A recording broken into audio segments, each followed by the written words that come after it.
은혜 받으실 말씀은 열왕기상 2장 1절로 4절 말씀과 10절과 12절 말씀 되겠습니다.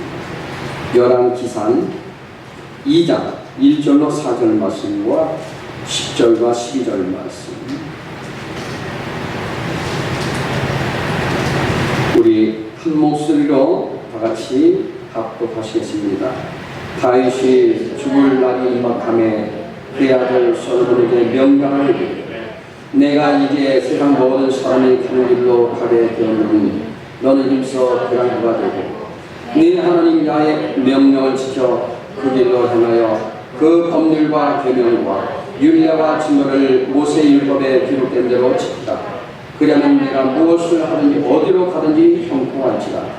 야훼께서 내 입에 대하여 말씀하시기를 만일 네 자손들이 그들의 길을 삼가 마음을 다하고 성품을 다하여 진실이 내 앞에서 행하면 이스라엘 왕위에 오를 사람이 내게서 끊어지지 아니하리라 하신 말씀을 확실히 이루게 하시리라. 다윗이 그의 조상들과 함께 누워 다윗 성에 장사되니 다윗이 이스라엘 왕이 된 지 40년 헤브론에서 7년 동안 다스렸고 예루살렘에서 33년 동안 다스렸더라. 솔로몬이 그의 아버지 다윗의 왕위에 앉으니 그의 나라가 심히 견고합니다. 아멘. 다시 한번 우리 역사가 인사하시겠습니다. 힘을 냅시다. 저는 오늘 본문의 말씀을 가지고 주님의 말씀대로 살면, 주님의 말씀대로 살면 이런 제목으로 함께 말씀의 은혜를 나누고자 합니다. 여기 다윗은 유다와 이스라엘 왕들의 기준이자 모델이었습니다. 지금도 유대인들은 지금 이스라엘 땅에 가면 다윗 왕을 최고로 그들의 섬깁니다. 왕 중에 왕은 누구냐? 바로 다윗이라고 고백합니다.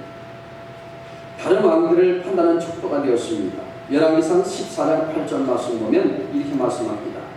나라를 다윗의 집에서 찢어내어 내게 주었거늘 너는 내 종 다윗이 내 명령을 지켜 전심으로 나를 따르니 나 보기에 정직한 일만 행하였음과 같지 아니하고라고 여로보암을 평가하였습니다. 결국 여로보암은 제약주성입니다. 다윗처럼 살면 좋을 텐데 그렇게 살지 않았다는 거예요. 그런데 반면에 열왕기상 15장 11절에는 이렇게 말합니다. 아사가 그의 조상 다윗같이 야훼 보시기에 정직하게 행하여라고 이렇게 말씀합니다. 여기 아사는 하나님 보시기에 정직했다는 거예요. 비교가 되는 것입니다. 열왕기서와 역대기서를 통하여 왕들을 평가할 때 여기 보면 내내 다윗을 항상 진상고 있습니다. 다윗은 결코 완전 무결한 사람이 아니었습니다. 실수투성이잖아요. 어찌 보면 우리보다 더 허물이 많은 사람이었습니다. 왜 허물이 많은가? 간음을 하였습니다. 살인까지 하였습니다. 그것도 모자라서요. 아들 압살롬과 전쟁하여 그 아들이 죽기까지 했다는 거예요. 아니 비비는 나랐습니다. 생각해보면 우리보다 더 훌륭하다고 볼 수도 없을 것입니다. 최소한 우리는 살인까지는 하지 않았습니다. 그런데 성경에 보면 왜 다윗을 다른 왕들을 평가하는 기준으로 삼았습니까? 다윗이 어떤 점을 근거로 해서 그로 훌륭하다고 말했습니까? 성경에 보면 다윗이 국토를 넓은 것 가지고도 왕들을 평가하지 않았습니다. 또한 여기 다윗 왕이 경제적으로 부한 나라를 만들었다고 해서 그것을 가지고 다른 왕들을 평가하지 않았다는 겁니다. 또한 외교를 잘했다고 해서 국내 정치를 잘했다고 해서 기준 삼지 않았다는 겁니다. 다윗이 비록 국가를 통일하는 큰일을 하였어도 하나님 앞에서 하나님을 잊지 않냐고 하나님 앞에 돌아와 그 죄를 비우치고 그를 회개하였다는 겁니다. 무슨 이야기입니까? 다윗은 언제나 하나님과의 관계를 끊지 않냐고 하나님만을 경배하였다는 거예요. 이게 중요합니다. 이 점이 바로 성경에서 다윗이 높이 평가를 받은 이유입니다. 열왕기서와 역대기서 이 모든 이스라엘 역사를 기록한 내용이지만 역사의 기록이 주가 아니고 신앙적인 측면에서 기록하였다는 것을 우리는 꼭 기억해야 될 줄로 믿습니다. 그러므로 다윗은 이스라엘 역사상 훌륭한 왕이기도 하지만 그보다는 신앙적으로 더 훌륭한 왕이기도 하지만 더 신앙적으로 훌륭하다는 점을 우리는 기억해야 합니다.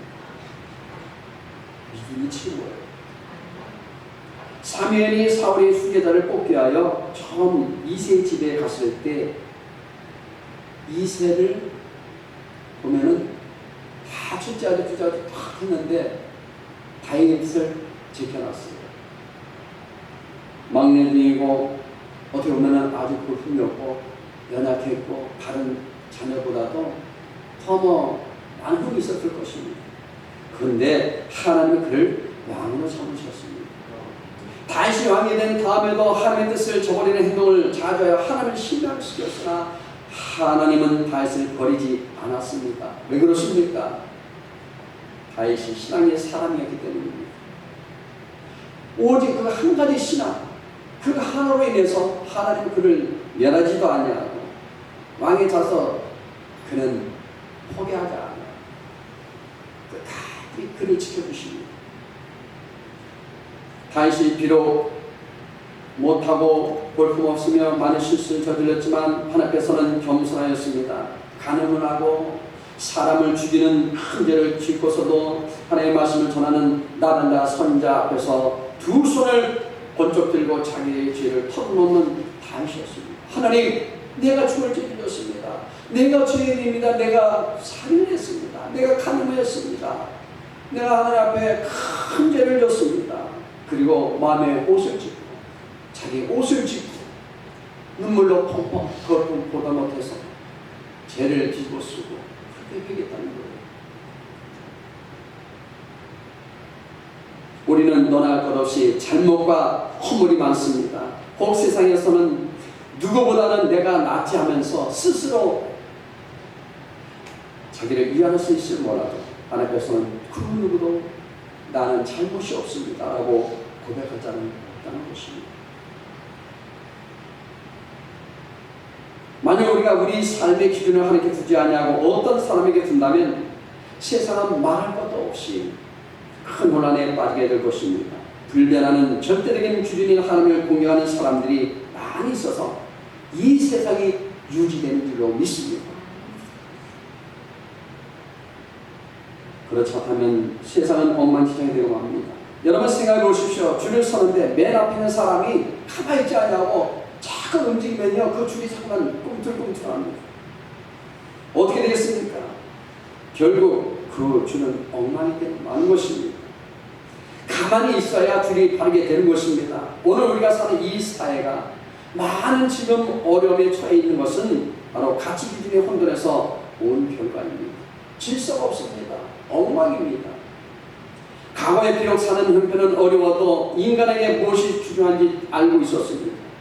아무것도 배우지 못한 일자무식 농부일지라도 사람이 살아가는 도리는 어느 정도는 기본으로 알고 있었습니다. 쉽게 말해서 질서가 있었다는 말입니다. 아무리 못된 사람일지라도 마을에 어린이 나타나면 고개를 숙이고 그래도 어른들한테는 깍듯하게 경의를 표했습니다. 비록 굶는 일이 있어도 남의 물건에 함부로 손을 대지 않았습니다. 그 어려움 중에서도 먹을 것이 생기면 이웃과 나눠 먹을 줄 알았습니다. 간간히 질서를 어저께는 사람이 나타났지만 사람들이 그것을 용납하지 않았습니다. 마음에서 쫓겨나든지 벌을 받아야 하였습니다. 그러나 지금 어떻습니까? 1000만이 넘는 숫자가 하나님을 공경하는 사람들이었는데 과연 이 세상은 질서가 있고 예의 바른 그런 사회가 되었나요? 마땅히 인간이 해야 할 도리를 다하며 자기 위치를 지켜 살고 있습니까?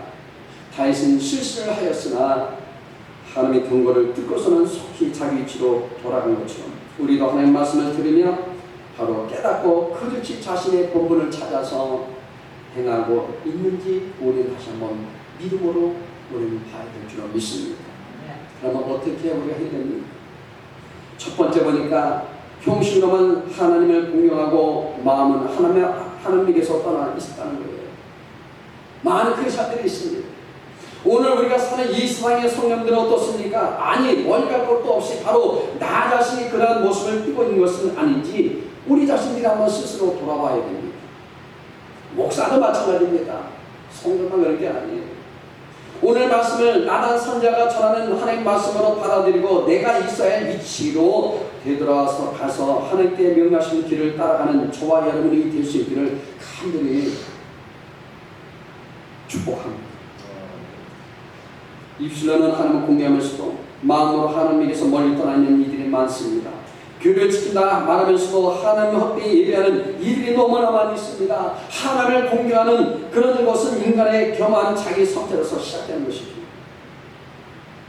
시편 8편 4절 말씀에 온 우주 만물을 조화롭게 창조하신 하나님 앞에 엎드려서 그는 이렇게 고백합니다.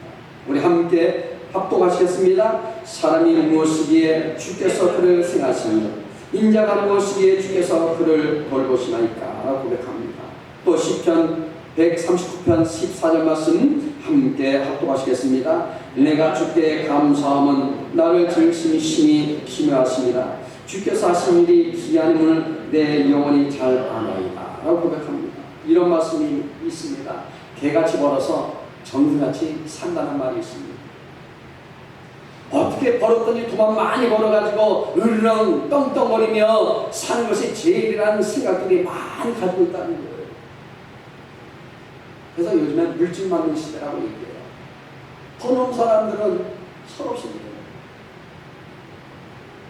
사실 그렇게 사는 사람들의 모습 보면 가관이 아닙니다. 불의한 방법으로 돈을 벌어가지고 사람들 앞에서 의시되며 사는 사람들은 자기 스스로 삶의 기쁨이 있어서 사는 것이 아니라 사람들에게 보여주기 위하여 살아간다는 거예요. 이거는 실제 많은 분들이 고백입니다. 그분들이 그렇게 살다가 공허하고 너무 힘들어서 주님께 나와서 내가 이렇게 살았습니다. 내가 이렇게 살았습니다. 라고 그들은 얘기합니다. 이제는 그거 다 필요 없는 것 같아요. 내가 예수 믿으니까 돈이 필요 없는 것 같아요. 내 마음에 평안이 있으니까 그렇게 즐겁습니다. 그렇게 고백하는 것을 저는 들었습니다. 자신들은 별로 행복하지 않지만 남들의 행복에 사는 것처럼 도와주기를 원하고 있습니다. 그렇게 사는 사람들의 집에 가보면 은혜의 응접실에는 많은 것들이 놓여 있습니다. 멋진 것들이. 사람들이 보여주기 위한 장식품으로 되어 있습니다. 바리새인들이 바로 그러하였습니다. 기도를 하려면 골방에 들어가서 하나님께 조용히 기도해야 하는데 길거리에서 큰 소리로 기도하였습니다. 사람들이 없으면 기도 안 하고 사람들이 지나고 보면 그들은 더 크게 소리를 내서 내가 이렇게 기도하느라고 그런 하고 있다는 것입니다. 바로 이건 사람들에게 보여주기 위한 기도라는 것입니다. 율법을 배우고 가르침에 외우는 것도 그 말씀대로 살기 위한 것이 아니라 율법을 많이 안다는 것을 자랑하기 위해서 그들은 그렇게 행한다는 것입니다. 그러니까 그들은 613개의 율법을 따라 단단히 외우는 그 외우기를 했을지언정 그 율법의 기본 정신은 망각하고 있습니다. 지키지도 않습니다. 마가복음 7장에 보면 바리새인들은 정결 율법을 들어 예수님을 여기서 공격하고 있습니다. 왜 손을 씻고 음식을 먹도록 되어 있는 법을 어기느냐는 것입니다. 예수님도 손을 씻고 음식 먹는 그것을 나쁘다고 생각하지는 않았을 것입니다. 문제는 바로 바리새인들이 그 비판적인 자세입니다. 예수님 일행이 손을 씻지 않고 음식을 먹는 것에요 꼬투리 잡고 따져들고 늘어지는 그들의 마음 자세가 더 나쁘다는 것을 예수님은 마가복음 7장에서 지적하고 있다는 거예요. 겉으로는 만족하고 겉으로는 이름이 좋은 것 같은데 안 그렇다는 거예요. 다시 말씀드리면 정작 깨끗이 할 마음은 온갖 더러움으로 가득 차 있고 그렇게 신경 쓰지 않아도 될 외형적인 것에 깊은 관심을 두고 있는 바리새인들의 태도를 여기서 책망하고 있다는 거예요. 그래서 예수는 바리새인들을 향하여 이사야 20장에 있는 말씀 인용하여 입술로는 하나님을 공경하여도 라고 이렇게 말하고 있는데 우리 한번 마태복음 15장 8절로 9절 말씀에 우리 함께 합독하시겠습니다. 이 백성이 입술로는 나를 공경하되 마음은 내게서 멀도다. 사람의 계명으로 교훈을 삼아 가르치니 나를 헛되이 경배하는도다 하였느니라 하시고 이렇게 말씀합니다. 그러니까 하나님 원하신 마음 바로 마음의 자세를 갖지 않냐고 인간 중심의 의식에 치우쳐 있음을 여기서 보여주고 있는 말씀입니다. 여러분, 항상 사람은 옷처럼이나 멋진하게 되어 있습니다. 그러므로 우리는 다 그것을 이해해주고 감싸주고 서로 우리가 응원해주는 그런 삶을 살아야 줄 믿습니다. 말은 고 하나님 공경이지만 실상은 자기 자랑에 빠져있는 바리새인들입니다. 여기 속은 썩은 냄새가 나는데 겉은 반지르르한 그런 거짓된 신앙인의 모습인 것입니다. 그러나 하나님은 겉에 나타난 결과보다는 바른 마음의 자세를 지닌 성실한 생활을 원하고 있습니다. 먼저 여러분과 저희가 그런 성실한 생활을 할 수 있기를 간절히 부탁드립니다. 두 번째는 성실히 살아가는 사람에게 약속을 지켜주십니다. 여러분, 우리는 그 토끼와 거북이에 대한 얘기 우리 많이 듣습니다. 우리는 토끼와 거북이의 이야기를 잘 아는데요. 사실 처음부터 둘 사이는 경쟁 상대자가 되지 않습니다. 따져보면 가다가 토끼가 잠을 자서 그렇게 토끼에게는 거북이가 경쟁 상대가 여기 보니까 될 수 없는 그런 상황이지만 아예 처음부터 시작할 때에 토끼는 잠을 잘 것을 전제하면 몰라도 양자가 경쟁하는 것은 가만치도 않는 거예요. 이게 토끼는 벌써 거북이가 중간 오기도 전에 벌써 정상에 가 있을 거예요. 하나님께서는 토끼는 토끼대로의 재능을 주시고 거북이는 거북이의 재능을 하나님께서 허락하신 줄로 믿습니다. 하나님께서 보실 때에는 토끼의 특기인 달리 이룬 게 거북이를 붙인다는 그 자체가 잘못되어 있는 것입니다. 그러므로 오늘 우리가 우리가 할 것은 하나님의 말씀, 무슨 일을 얼마나 많이 했다는 그런 목표 달성이 아니라 무슨 일이든지 그 일에 대하여 마음과 정성을 다 기울였는가 한다는 점입니다. 정말 우리가 하나님도 정성을 다해야 되고 직장생활에서도 정성을 다해야 되고 삶 속에서도 정성을 다해 우리가 살아가야 됩니다. 오늘 하루 살더라도 최선을 다해서 살아가면 크게 즐거울 수가 없는 것입니다. 다윗은 그 아들 솔로몬에게 그렇게 부탁하고 있습니다. 열왕기상 2장 4절 말씀 다시 한번 우리 함께 합독하시겠습니다. 이 아이께서 내 일에 대하여 말씀하시기를 만일 네 자손들이 그들의 길을 삼가 마음을 다하고 성품을 다하여 진실이 내 앞에서 행하며 이스라엘 왕위에 오를 사람이 내게서 끊어지지 아니하리라 하신 말씀을 확실히 이르게 하시고 약속을 하세요. 그러니까 기도는 하나님 앞에 서입니다. 하나님이 보실 때 마음과 정성을 다 기울이는 모습이야 함을 말씀해 주고 있습니다. 정말 우리가 마음을 다하고 뜻을 다하고 목숨을 다하여 하나님 앞에 예배하는 삶. 꼭 예배당에 와서만 예배가 아니거든요. 삶 자체가 예배가 예배입니다. 어느 곳에 있든지 직장도 마찬가지입니다. 직장에서 열심히 일해야 되는데 게을러서 참 사고 마친다면 그분은 거기서 있을 수가 없습니다. 내가 사업하는 것도 마찬가지입니다. 내가 열심히 수고하고 열심히 최선을 다해서 하고 열심히 내가 섬기고 열심히 일구니까 사업이 성공하는 것입니다. 할렐루야. 그러므로 여러분 무슨 일을 만나든지 최선을 다해서 우리가 하면 하나님께서 우리 삶에 큰 은혜와 축복을 주심을 믿으시기 바랍니다. 그러면 하나님께서 우리가 어디를 가든지 무엇을 하든지 성공하게 할 것이라고 3절에 말씀하고 있습니다. 결국 하나님께서는 우리에게 요구하신 것은 삶의 자세입니다. 믿음의 자세입니다. 우리가 삶의 자세를 바로 가지고 있으면 그 결과는 하나님께서 책임져 주시겠다고 말씀합니다. 여러분, 하나님은 한 번도 어긴 적이 없습니다. 내가 어기고 내가 약속을 다 지키지 않았기 때문에 문제가 되는 거죠. 근데 우리는 삶의 자선 엉터리를 가지고 있으면서 좋은 결과를 기다리는 유행심에 사로잡혀 있는 경우가 많습니다. 하나님 나에게 이렇게 주시면 내가 이렇게 할게요. 맨날 요구조건이 많습니다. 내가 최선을 다해서 하나님 잘 예배하고 하나님 뜻에서 살아가면 하나님께서 다 채운다고 했는데 여러분 이제는 그런 삶이 아니라 여러분 최선을 살 때 하나님 다 여러분 책임져 주십니다. 할렐루야. 그렇게 되니까 다른 사람을 속이고 시기하며 중간하는 일들이 늘어나게 되는 것입니다. 하나님께서 원치 않는 길을 가면서 하나님의 축복을 기다리는 것처럼 여러분 어리석은 일이 어디 있겠습니까? 우리는 하나님께서 이 세상을 정의로 통치하신다는 사실을 믿어야 합니다. 여러분 정의가 무엇입니까? 치우침 없이 공평하게 처사하는 것을 말합니다. 잘은 억울하고 치우치시면 안 돼요. 성실하고 바르게 사는 사람에게는 은혜를, 그렇지 않은 사람에게는 진보를 베풀어야 합니다. 능력이 부족한 사람에게는 부족한 만큼 일을 해야 되고, 능력이 많은 사람에게는 또 그만큼의 일을 맡겨야 합니다. 남자에게는 남자에게 맞는 일을, 여자에게는 여자가 할 수 있는 일을 맡겨야 되는 것입니다. 이것이 정의입니다. 그러므로 우리는 하나님께서 우리에게 맞는 분복을 허락하신 줄로 믿으시길 바랍니다. 다 우리 각자에게 주신 탤런트가 있어요. 난 탤런트 없는데. 아닙니다. 여러분 깊숙하게 기도해 보십시오. 그래도 10가지가 탤런트가 없더라도 한 가지라도 있어요. 할렐루야. 우리에게 주어진 물질과 시간과 재능을 잘 활용한다면 하나님께서 더 많은 것을 허락하시리라 믿습니다. 그와 반대로 주어진 것에 대하여 잘 활용할 생각을 하지 않으면서 불평만 하고 게으름을 피운다면 하나님께서는 있는 곳에도 다 빼앗아간다고 말합니다. 세 번째는요, 주님에게서 강한 힘을 받아 굳세게 살아가시기 바랍니다.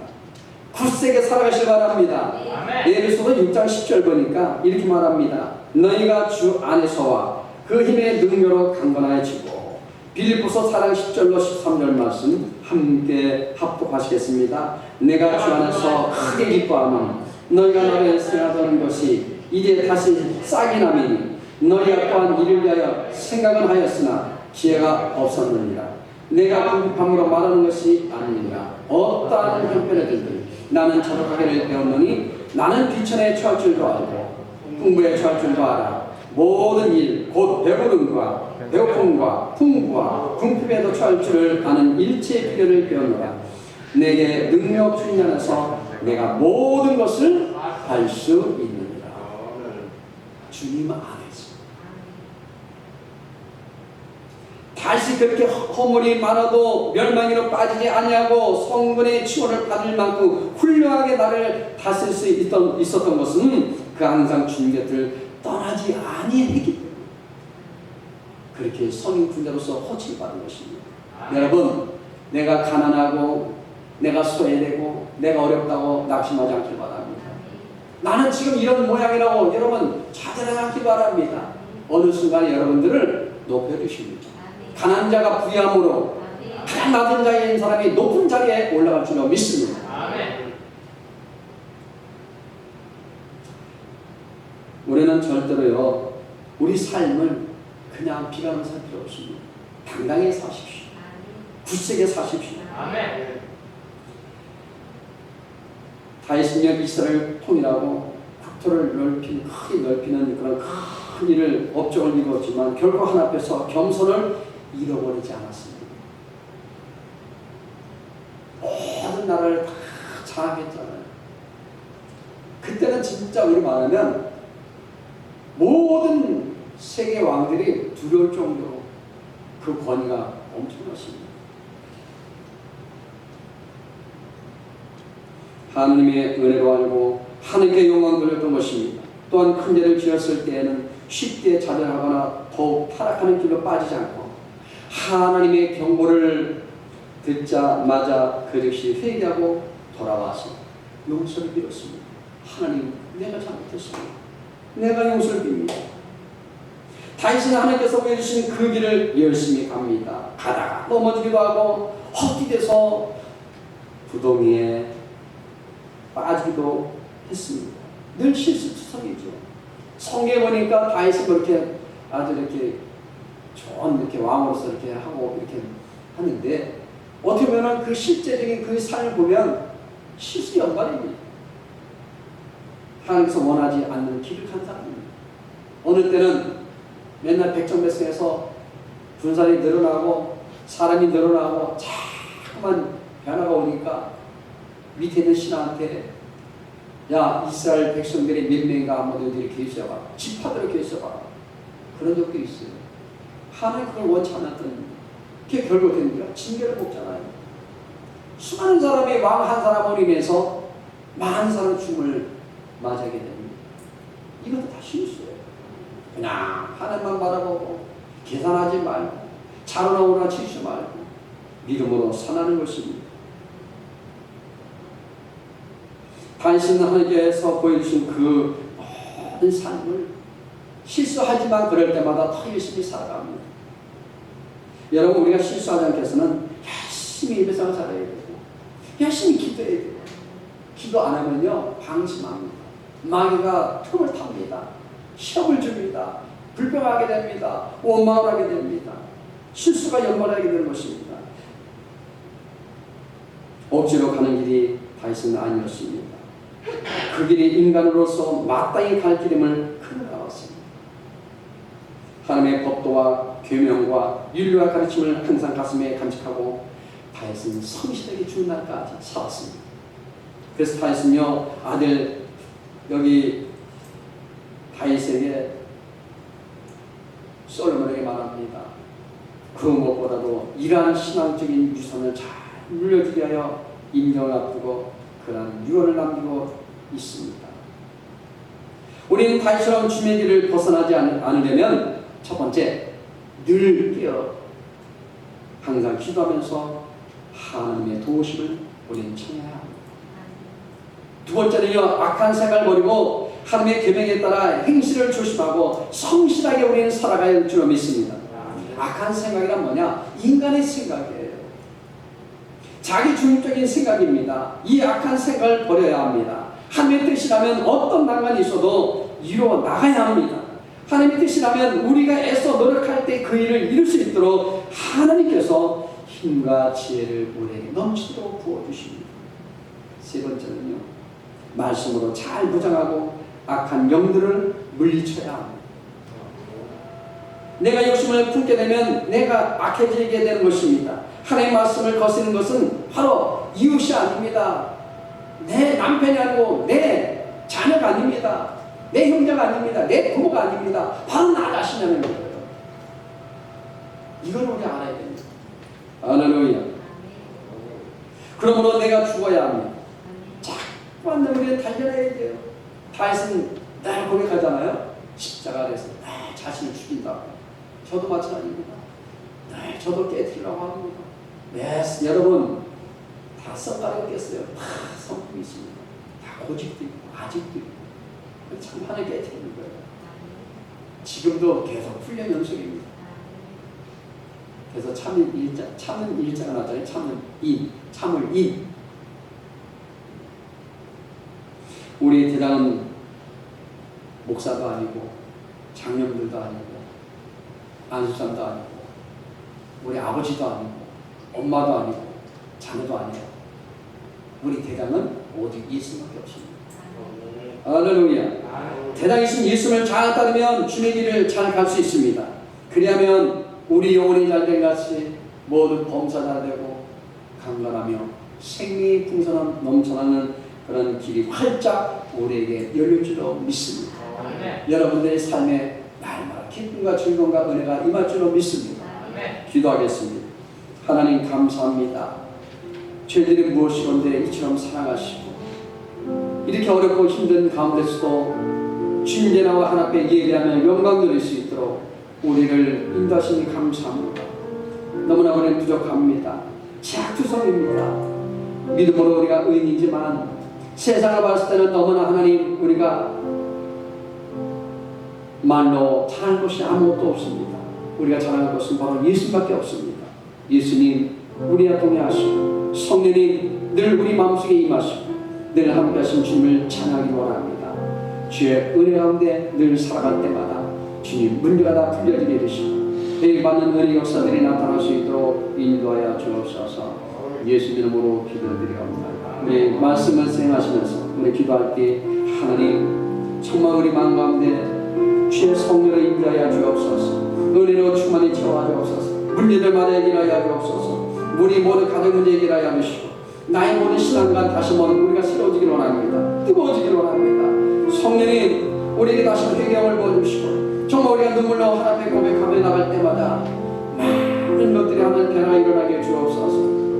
이 나라 위정자들 불쌍히 여기시고 대통령이사야 모든 공무원들까지 주님 이 나라 잘 깨끗이 인도해 나갈 수 있도록 온 질서를 바로 세워나갈 수 있도록 정말로 하나님 국민들이란 정치 백세한 정치하시는 그런 리더십을 더하여 주옵소서. 이제 다툼이 없도록 인도하시고 분열이 없도록 인도하시고 모든 갈등이 다 사라지기를 원합니다. 예수 믿어주시고 우리 부산과 경남 우리 양산을 예배해주시고 우리 분간 은혜교회를 위해서 믿어주시고 여러분 가정과 여러분 모든 자녀 위해서 여러분 모든 삶의 문제를 위해서 우리 주여 삼차하심으로 잠시 한번 기도합니다.